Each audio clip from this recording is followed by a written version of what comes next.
성경의 완전성에 대해서 우리가 지금까지 좀 생각을 해봤고, 이제 성경의 완전성이라는 것은 이제 성경의 충분성이라는 거하고 같이 이렇게 맞물려 있어요. 그래서 이거를 이제 통합해서 하기도 하고 또 따로 떼어서 좀 파생적인 의미로 보기도 해요. 전통신학에서는 이제 이걸 좀 파생적으로 보고요. 이제 현대적인 그런 주신학에서는 완전성이라는 개념보다는 이제 충족성이라는 개념을 좀 더 쓰는 것 같아요. 어쨌든 이제 분명한 것은 결국 이제 그 성경의 완전성이라는 것이 이제 성경이 구원에 필요한 모든 진리를 포함하고 있다는 면에서 이제 완전하다는 거거든요. 그래서 이 말은 이제 파생적으로 보면 충분하다는 그런 의미가 되죠. 완전하니까 당연히 충분할 수밖에 없는 것이죠. 그래서 에드워드 레이에 보면 에드워드 레이가 이제 성경의 완전성에 대해서 이야기를 해요. 그러면서 이런 말을 하거든요. 성경은 우리의 영원한 구원에 필요한 모든 진리를 충분히 포함하고 전달한다. 여기 보면 충분하다 이런 말이 충분하다. 그러니까 성경에 이제 충분성에 대해서 이야기를 하죠. 그다음에 이제 웨인 그루덤의 적신학 책을 보면 완전성이라는 표현은 없고요. 충분성, 충족성이라는 이제 개념 아래 요 개념을 이제 정리를 하고 있어요. 그러면서 이제 웨인 그루덤은 이제 이런 얘기를 하죠. 조금 이제 현대적인 말로 풀어서 하니까 좀 어려울 수도 있는데, 성경의 충족성은 성경이 구속사의 각 단계에서 하나님이 자기 백성에게 가지시기를 의도한 모든 것 말을 포함하고 있으며, 우리가 이제 하나님을 완전히 신뢰하며 그에게 완전히 복종하기 위해 구원에 필요한 모든 하나님의 말씀을 포함하고 있다는 것을 의미한다. 그래서 상당히 막 길게 막 말하고 있어요. 분명한 것은 구원에 필요한 모든 것을 다 포함하고 있다, 이런 말이에요. 그런 의미에서 충분하단 말이죠. 조엘 위키의 주신학 책에도 보면 그는 이제 완전성이란 말보다는 충족성을 쓰죠. 그래서 성경의 충족성에 대한 교리는 구원하는 믿음과 영적인 삶을 위해 필요한 모든 것이 성경에 다 들어 있다고 선언한다. 그 완전성과 충족성은 이제 같은 개념이죠. 그래서 이제 제가 이제 정리를 해보면, 개신교 정통주의 신학자들은 성경의 완전성이라는 개념 아래 성경의 충족성의 문제를 다룬 반면에, 구르뎀과 조엘 비키 같은 현대 신학자들은 완전성이라는 표현보다는 충족성이라는 개념을 선호했다는 겁니다. 그래서 좀 더 이제 성경의 이제 충족성 혹은 아니면 뭐 충분성, 영어로 sufficiency라고 말하는데, 웨인 그루뎀의 이제 주신학 책에 보면 이제 성경의 충분성이 뭐냐, 여기에 대해서 이제 나름 몇 가지 의미를 이렇게 정리를 하고 있어요. 거기에 대해서 제가 나름 이렇게 정리를 한 건데, 첫 번째, 성경의 충분성은 하나님이 우리에게 생각하도록 하시는 것이 무엇인지 발견하도록 격려한다, 이렇게 말합니다. 이 말은 우리가 이제 이게 중요하다고 생각하는 문제가 있어요. 우리가 인생을 살다 보면 하나님은 누군가, 나는 누군가, 우리는 어떻게 구원을 받는가, 우리는 어떻게 신앙생활을 해야 되는가, 뭐 여러 가지 그런 어떤 물음이 있잖아요. 물음. 근데 이제 웨인 그루덤은 뭐라고 말하냐면, 성경은 우리가 갖고 있는 여러 가지 그 물음에 대해서 충분히 답을 줄 수 있다, 이 말이에요. 이런 의미에서 이제 성경의 충분성은 그 가치가 있다라고 이제 주장을 하죠. 의미가 있다, 이렇게 주장을 하고 있는 것입니다. 그래서 보면 이제 우리는 그 성경을 통해서 우리가 가지고 있는 어떤 존재에 대한 물음, 우리가 갖고 있는 어떤 삶에 대한 물음, 우리가 가지고 있는 어떤 가치에 대한 물음, 뭐 이런 물음에 대한 답을 성경에서 찾을 수 있다는 거예요. 이런 면에 성경은 충분히 그런 그 답을 해주고 있다, 이런 말이죠. 그래서 성경이 막 애매해가지고 또 막 뭔가 부족해가지고 우리가 다른 데서 막 찾아 헤매지 않아도 될 만큼 충분히, 그죠? 성경은 우리의 삶의 중요한 문제들에 대해서 답을 주고 있다는 겁니다. 두 번째는 이제 우리는 성경에 아무것도 더하지 말아야 하거나 어떤 다른 글도 성경과 동일한 가치가 있다고 생각하지 말아야 된다는 겁니다. 이 말은 결국 이제 이미 그 앞에 뭐 장길이든 오웬이 다 했던 말인데, 성경에 우리가 더할 게 없다는 거죠. 그 말은 또 다른 성경이 있어야 되고 또 다른 직통 계시를 이야기해야 되는 거거든요. 그래서 보면 뭐 대부분의 그 뭐 종교나 타종교나 혹은 아니면 뭐 심지어 이단들, 사이비 종교들 이런 데들 보면 나름 교주의 생각을 정리한 여러 가지 책들이 있어요. 그리고 이제 그것을 마치 성경과 동일하거나 성경보다 위에 두죠. 보통 위에 둡니다. 보통 위에 두는데, 성경의 충분성 혹은 완전성을 생각하면 다 필요 없다는 겁니다. 그죠? 심지어는 이제 그 교회가 만드는 여러 가지 문서들, 그죠? 가령 예를 들어서 뭐 교회 회의 결과들이나 혹은 아니면 교황의 어떤 그런 선언이나 이런 것들도 동일한 권위를 가질 수는 없다는 겁니다. 물론 이게 이제 참고는 될 수 있죠. 부차적인 면에서 도움도 될 수 있고요. 나중에 이제 제가 성서 해석의 원리에 대해서 좀 이야기를 할 건데, 우리가 성경을 해석할 때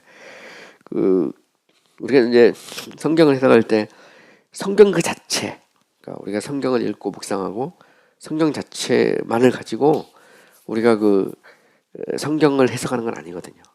그러니까 우리는 이제 보면 교회가 전통적으로 해왔던 수많은 문헌들, 그런 어떤 유산들을 참고 자료로 같이 쓰거든요. 보면 이 말은 결국 무슨 얘기냐면, 우리가 성경을 우리가 바르게 해석할 때 성경이 그 자체의 권위를 인정하는 것과 성경의 충분성을 주장하는 것과, 이게 전통적으로 교회가 남겨둔 신앙의 유산을 사용하는 것이 이게 이제 모순적으로 보지 않는다는 거죠.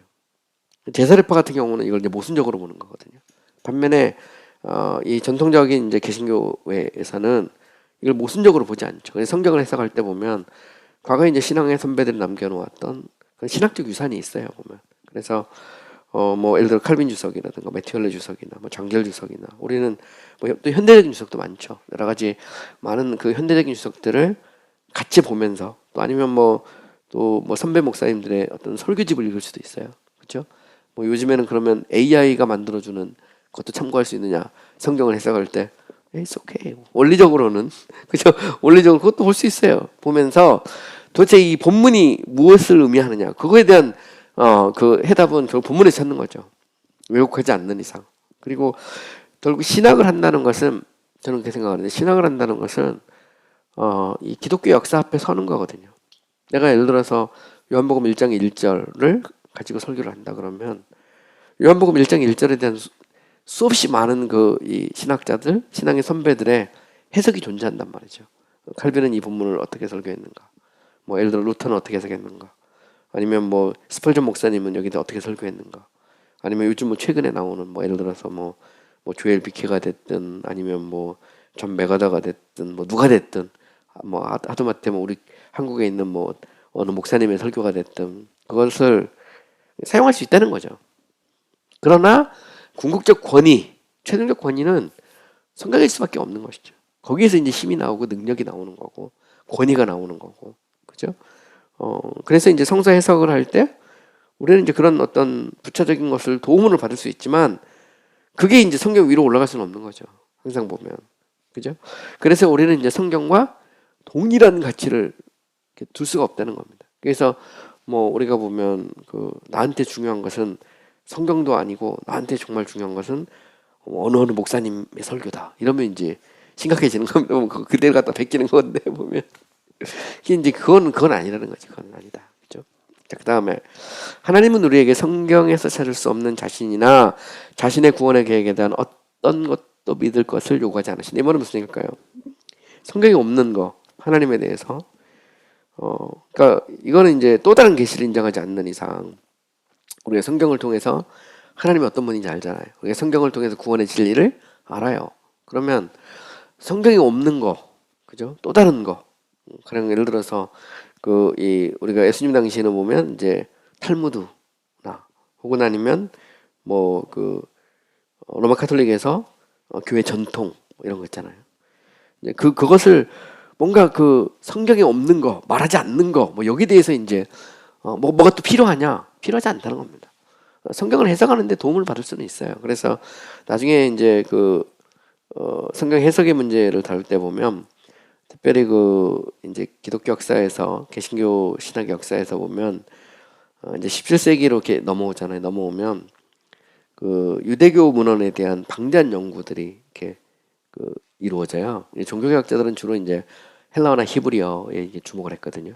근데 이제 이게 이제 17세기로 넘어가면 이제 좀 더 이제 유대교적인 어떤 문헌들, 그 다음에 이제 성경의 사본들도 뭐 시리아 사본이라든가 뭐 이런 있잖아요. 그러니까 여러 가지 관련 언어, 이 관련 언어에 대한 집중적인 연구들이 막 이루어지거든요. 그리고 이제 납비들의 문헌들을 막 연구하기 시작해요. 그러니까 장길 같은 경우, 장길 주석을 읽어보면 장길은 방대한 납비들의 주석을 쓰거든요. 그래서 납비의 주석들을 쓰면서 그걸 이용해서 이제 성경을 해석하는. 근데 장길만 그런 게 아니고 17세기로 가면 이제 점점점 그런 것들이 이게 좀 더 심화돼요. 성경을 해석하는 데 있어서. 이것은 무슨 얘기냐면 결국 그 탈무드를 비롯한 수많은 랍비들의 문헌도 성경을 해석하는 데 도움이 돼요. 그런데 그거는 이제 그 보조로 쓴 거죠. 보조. 동일한 권위는 아니라는 거죠. 그러니까 결국 이 말은 무슨 얘기냐면 우리가 오직 성경이라고 하는 말은 전통을 무시한다는 말은 아니에요. 전통은 보조라는 거죠. 이런 의미에서 보면 신학 작업은 굉장히 중요하고 과거에 이제 교부 시대부터 내려오는 수많은 신학의 유산은 우리의 소중한 신학의 유산이고 성경을 해석하고 또 그 해석된 것을 가지고 설교를 만들고 청중들에게 말씀을 선포할 때 우리에게 좋은 훌륭한 도움이 되죠. 그러나 그것들이 성경과 동일한 권위를 가질 수는 없는 거잖아요. 이런 면에서 이제 솔라 스크립트를 말하는 거죠. 그러니까 솔라 스크립트라는 전통을 무시하는 게 절대 아니라는 겁니다. 이런 면에서 보면 이제 침례교와 제사례파나 퀘이커는 다른 거죠. 왜냐하면 침례교는 역사 속에서 그 전통을 인정해 왔어요. 보면 계속해서.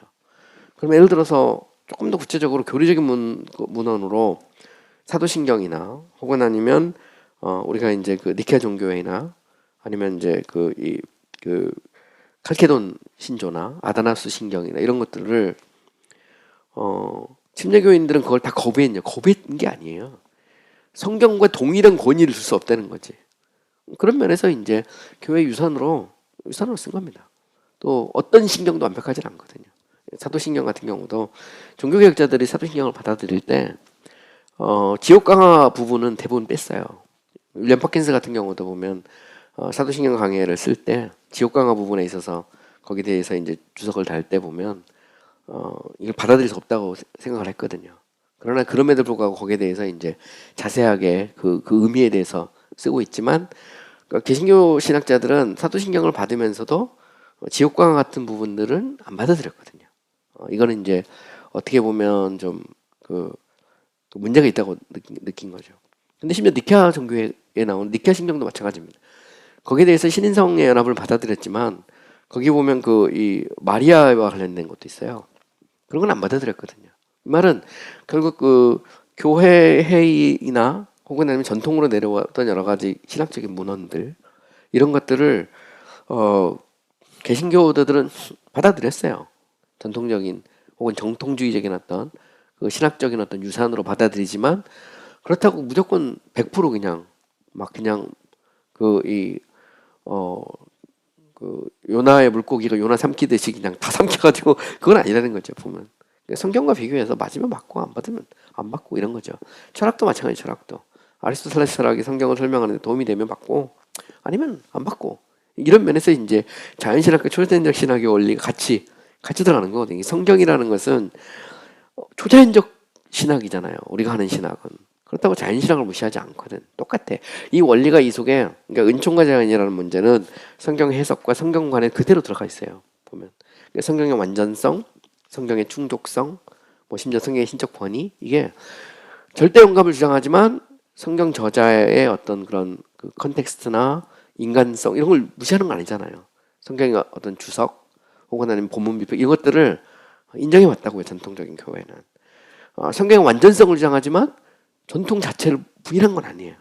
충분성을 주장하면서도 그러나 그거를 파생적으로 쓴 거지 보조적으로 쓴 거지 그것을 버리지는 않았다는 것이죠. 왜냐하면 그걸 버리는 것은 마치 뭐가 같냐면 이제 그 아기 목욕시다가 물 버리다가 애기 버리는 거랑 똑같은 거거든요. 그러면 이건 뭘 의미하냐면 성령께서 2000년 동안 교회를 유지해 왔다는 걸 인정하는 거거든요. 교회 신학적 작업, 오랜 그 신학의 유산을 인정하면서도 성경의 충분성, 완전성인 교리라는 것은 성경과 동일한 권위를 줄 수 없다는 말이지. 그러니까 솔라 스크립트라는 오직 성경이란 말은 성경만이다라고 할 때 전통은 의미 없다 이게 아니고 전통은 보조적이다는 말이죠. 그러니까 교부 중세를 내려오는 전통 원의 전통을 쭉 이어가는 소위 말해 연속성을 얘기하고 있는 것이지 이 자체가 전통을 버리는 어떤 그런 의미는 아니다는 말이에요. 그러니까 결국은 교리의 문제라든가 혹은 신학의 문제도 마찬가지라는 거죠. 그러니까 기독교가 결국 개신교 신학이 수립됐다는 것은 오직 성경을 정했다는 것은 교부 시대부터 내려왔던 전통적인 교리, 핵심적인 거, 삼위일체, 그리스도 신인성 뭐 이런 것들을 버렸다는 말이 아니거든요. 그거를 그대로 이어받아요. 그래서 토마스 아퀴나스의 신학 대전을 읽어보고 칼빈의 기독교 강요를 읽어보고 그다음에 11세기에 나온 어떤 여러 가지 조직 신학책을 읽어보면 핵심적 교리는 똑같아요. 핵심적 교리는 차이가 없어요. 그리스도 신인성이나 삼위일체 교리나 성경의 절대적 권위나 심지어 전통과 교회의 이해까지 똑같습니다. 보면 왜냐면 이제 결국 그 아퀴나스나 스코투스 같은 경우는 전통 1이거든요. 그 밑에 성경 밑에 그 교회와 전통은 성경 밑에 뒀거든. 이런 면에서 보면 같아요. 이런 면에서 이제 정통신학을 그대로 이어오고 있는 겁니다. 그러면 개신교의 여러 교파는 그 흐름 속에 있는 거예요. 장로교가 됐든 뭐 침례교가 됐든 그 자체가 그 흐름 속에서 존재하는 것이지. 물론 여기서 벗어나려고 하는 그 섹트도 있죠. 그게 이제 종교개혁 당시에는 이제 제사르파 운동이고, 그 다음에 이제 영국 같은 경우는 이제 퀘이커 운동으로 일어난 거고, 이 부분에 대해서 이제 결국 그 정통 기독교 신학에서는 이거를 이제 방어하는 거죠. 이제 차이가 있다면 옛날에는 이제 정통이라는 것을 교회 회의나 혹은 아니면 이제 국가교회 시스템에서는 국가가 그거를 방어하거든요. 근데 이제 결국 이게 이제 국가와 교회가 분리되고 나서는 결국 이 책임이 어떻게 보면 개별 목회자들, 신학자들에게 떨어져요. 교회는 신앙 고백서 정도 만드는 겁니다. 신앙 고백서 정도. 실제로 보면. 그런데 결국 이제 성령의 어떤 인도함에 따라서 정통성을 유지하는 것이죠. 이런 면에서 결국 어떤 국가나 어떤 이걸 이제 소위 말하는 매지스테리움이라고 그러거든요. 교회나 어떤 정부의 절대적 권위, 이 권위가 성경을 보호하고 전통신학을 보호하는 이 시스템 무너진단 말이죠. 더 이상 이건 의미가 없어. 이런 의미에서 솔라스크립트라는 그 자체가 또 다른 의미를 부여받아요. 그러니까 중세나 혹은 아니면 종교계에서도 이제 어떤 국가교회 시스템에서는 성경과 교리의 권위는 국가나 교회가 보존하는 거예요. 이때 교회는 이제 카톨릭 처치죠. 근데 카톨릭 교회와 국가가 무너지면 그러면 나머지는 그럼 뭘로 성경의 그 권위, 그다음에 교리의 정통성을 뭘로 보존해요? 그거는 결국은 이 성경 그 자체와 성도들의 아니면 교회의 일치된 합의 이거에 의해서 유지되는 거죠. 최소한의 이 마지노선은 제가 볼 때는 신앙 고백 그리고 그거에 입각한 여러 가지 졸신학 책들 개별적인 그런 그 신학자들의 의지에 의지하는 그 개별 신학에 의지하는 거죠. 그러니까 사실 따지고 보면 침례교 신학의 한국 침례교 신학을 이와이 멀린스의 조리신학에 의존한다. 이거는 굉장히 바보 같은 짓이에요. 제가 보면. 그잖아요. 20세기 초반에 서든 베프티스트 한 신학자에게 침례교 신학을 다 의존한다. 그거 바보지 제가 볼 때. 무슨 권위로? 목회를 해본 사람도 아니고 그잖아요. 무슨 권위로 누가 거기 그 사람에게 권위를 줬냔 말이죠. 그건 아니잖아요. 결국은 이제 교회라는 것은 제가 생각할 때는 뭐냐면 결국 뿌리로 올라갈 수밖에 없어요. 그래서 이제 서든 베프티스트 안에서도 이제 파운더스 그 무브먼트에서 초창기 침례교회 이 지도자들 신학으로 올라가 보자 이 말이죠. 그럼 어떻게 만들어졌는지, 어떤 공통된 합의가 있었는지, 이제 그건 이제 신앙 고백서를 통해 표출되니까, 그죠? 그리고 좀 더 폭넓게 신학을 보면 우리가 어디 있었는지가 보이는 거죠. 이런 면에서 보면 어느 한 사람의 신학에 그냥 몰빵을 하는 것은 그건 제가 볼 때 되게 바보 같아요. 물론 뭐 그 분야를 관심을 갖고 전공도 하고 뭐 심화할 수도 있죠. 바르트가 좋으면 바르트 할 수도 있고 머린스가 좋으면 뭐 박사 논문도 쓰고 다 할 수 있어요. 그건 뭐라 하지 않아요. 그러나 더 베프티스트 테올로지는 아니라는 거죠. 그 속에 그 사람은 뭐 그런 사람도 한 명 있다. 이 정도 하면 되고 더 중요한 건 침례의 어떤 역사, 침례교가 태동하게 된 어떤 보다 큰 어떤 일종의 바다 같은 거죠. 바다. 종교개혁과 후기 종교개혁을 이어오는 거대한 그 개신교 리폼드 트래디션, 그죠? 이거는 이제 사실 따로 영국만도 아니거든요. 화란, 그 다음에 독일, 뭐 스위스 이런 전체 큰 흐름 속에서 어떻게 이게 이제 만들어져 갔는가 말이죠. 그러면서 이제 우리의 모습들을 이렇게 보게 되고, 그리고 그것은 신앙 고백서를 통해서 표출되고, 고백서를 보면 알고, 또 그와 관련된 또 수많은 그런 그 신앙의 선배들의 글을 읽으면서 과거에 이 사람들이 이걸 믿었구나 이렇게 가는 거고, 그러다 보면 그 사람들과 비교해 보면 멀린스는 이렇게 주장했는데 이거는 좀 의문이 든다. 뭐 그게 의문이 든다. 이게 보니까 바르트랑 비교하면 바르트가 되게 비슷하네. 이 사람 이쪽에 영향을 받았구나. 이제 이런 식의 이제 이 접근이 필요하다는 거죠. 이 조신학을 형성하는 데 있어서. 어쨌든 이제 좀 더 나아가서 이 구르다문도 이런 얘기를 해요. 하나님으로부터 나오는 어떤 현대적 계시도 성경과 동일한 권위를 두지 말아야 된다. 이 말은 직통 계시, 퀘이커처럼 이게 이제 성경과 동일한 계시가 될 수 없죠. 그래서 체험이라는 게 이게 굉장히 희한한 거예요. 보면 바르트로 가면 바르트에게 있어서는 신학의 원리가 뭐냐면 공동체의 고백이에요. 공동체가 뭐라고 말하는가, 공동체가 뭐라고 믿는가. 이게 이제 공동체의 고백에 신학의 기초를 두거든요. 보면 이게 머린스 똑같아. 읽어보면 머린스도 쉽게 말하면 침례교회가 뭐라고 말하느냐, 그게 중요하다는 거예요. 근데 제가 볼 때 그게 더 중요한 거 아니고 성경이 뭐라고 말하냐는 거지. 성경이. 그리고 침례교인들이 그걸 어떻게 받아들였느냐, 이래 가야 이게 이제 신학이 되는 거지. 그렇지 않고 침례교회가 뭘 믿었냐 그러면, 예를 들어 침례교회가 뭐 완전히 좀 이상하게 갔다 그러면 그럼 어떡할 거예요. 보면 예를 들어 케이크 쪽으로 막 가버려. 그렇잖아. 체험 막 직통계시, 뭐 침례교회 그런 거 있잖아요. 보면 막 직통계시 가고 막 계속 막 말씀 듣고 막 주님 곧 오신다 그러고 막 그러면 그럼 거기 따라가야 되냐? 그러면 이게 뭐 완전히 이게 뿌리도 없고 막 이상하게 되는 거죠. 보면 또 침례교는 신약교회니까 구약은 필요 없다 이렇게 가면 우리는 이렇게 믿는다 그러면 그거는 뭐 그거면 이제 퀘이커나 이제 저기 아나벨트 되는 건데 그거 이상하잖아요. 보면 따지고 보면 생각을 해봐야 되지. 그런 문제도 검증을 해봐야 돼. 여러 가지 다양한 측면에서 보면 이런 거구나 하는 걸 이제 우리가 알 수 있죠.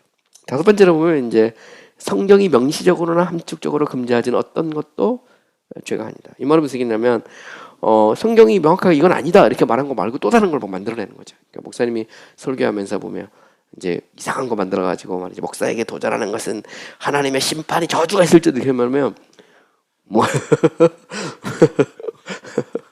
성경에 그런 말이 어디 있어? 예를 들면 그렇습니다. 좀 극단적인 얘기긴 하지만. 여섯 번째로 보면 성경이 명시적으로나 함축적으로 명령하지 않은 것은 어떤 것도 하나님이 명령한 게 아니다. 결국 이제 성경의 이제 완결성을 주장하는 거죠. 완전성.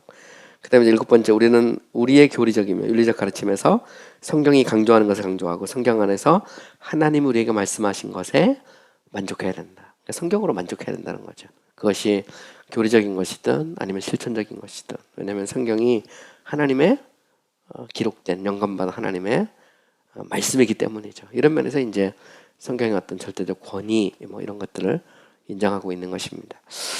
제가 이제 다음 시간에는 이제 성경의 명확성에 대해서 생각을 좀 해볼 거고요.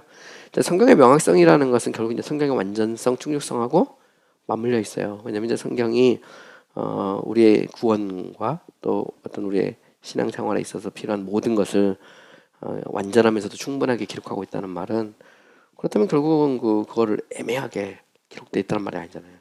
명확하게 기록됐다는 거예요. 그래서 이제 성경의 명확성이라는 게 있어요. 왜냐하면 이게 이제 로마 카톨릭에서 베르나르민 같은 사람이 성경이 명확하지 않다고 그랬거든요. 성경이 애매야. 성경에는 애매한 게 많아가지고 반드시 교회의 도움이 필요하다, 교회 해석이 필요하다 이렇게 주장했거든요. 여기에 대해서 이제 중국교역자들은 그렇지 않다. 성경은 명확하다, 이제 clear and plain 이렇게 영어로 말하면 명확하고 분명하다 이렇게 주장하거든요. 그래서 이제 웨스트민스터 신앙고백서 같은 데도 보면 성경의 명확성의 교리가 나와요. 정확하게 나옵니다. 신약의 신앙고백서에서도 보면 명확하게 나와 있고요. 이제 요거는 이제 전통과 성경, 요 이제 권위의 문제하고도 관련돼 있는 중요한 문제고요. 또 성경의 명확성의 문제는 이제 성경의 해석하고도 관련이 있어요. 성경이 명확하다면 왜 교회가 필요하냐? 왜 전통이 필요하냐? 이런 질문이 나오거든요. 성경이 명확하다면서 그러면 왜 성경만 읽으면 되지? 뭐 하려고, 그죠? 뭐 이런 신학적인 책들이나 이런 게 다 필요하냐? 그래서 다 버리고 성경 하나만 갖고 있으면 된단 말이죠. 제가 아는 한 목사님도 그런 얘기 했거든요. 저한테. 제가 이제 교회 사역할 때 이 박목사님 그동안에 공부도 많이 했고 하니까 다 필요 없고 성경책만 딱 들고 기도만 해가지고 6개월간 딱 성경만 보고 기도만 해. 그러면 누구누구 목사처럼 영계에 도달한다. 저한테. 그래서 영계. 그래서 야, 이러면서 다 유명한 목사들 얘기해. 근데 이 성경의 명확성, 이 명확성이 극단적으로 이렇게 가는 겁니다. 이렇게 극단적으로 가면. 근데 성경의 명확성이라는 말은 이 전통의 내용을 무시하는 게 아니라 성경 해석, 정당한 성경 해석을 무시하는 말은 절대로 아니고요. 명확성과 해석은 맞물려 있어요. 그래서 이 문제를 가지고 제가 이제 성경의 명확성, 성경의 그 해석, 그 또 다른 하나가 정경 문제. 특별히 이제 카톨릭에서는 이제 외경이 나오잖아요. 아포크리파라고 하는 그 외경 때문에 이제 정경 문제가 굉장히 중요합니다. 여기까지 하면 이제 성경론이 끝나는데 제가 그 옛날 강의 노트를 이렇게 보니까 성경론까지 한 20장 정도 A4지로 정리를 했더라고요. 근데 지금이 한 90장 정도 나갔거든요. 그러니까 얼마나 지금 자세하게 하고 있는지. 그래서 뭐 이런 기회가 있겠습니까? 그래서 하여튼 할 수만 있으면 뭐 다시 이 혼자 공부하기는 힘드니까 가능하면 좀 자세하게 살펴보고 있습니다. 오늘 수고 많이 하셨습니다. 네.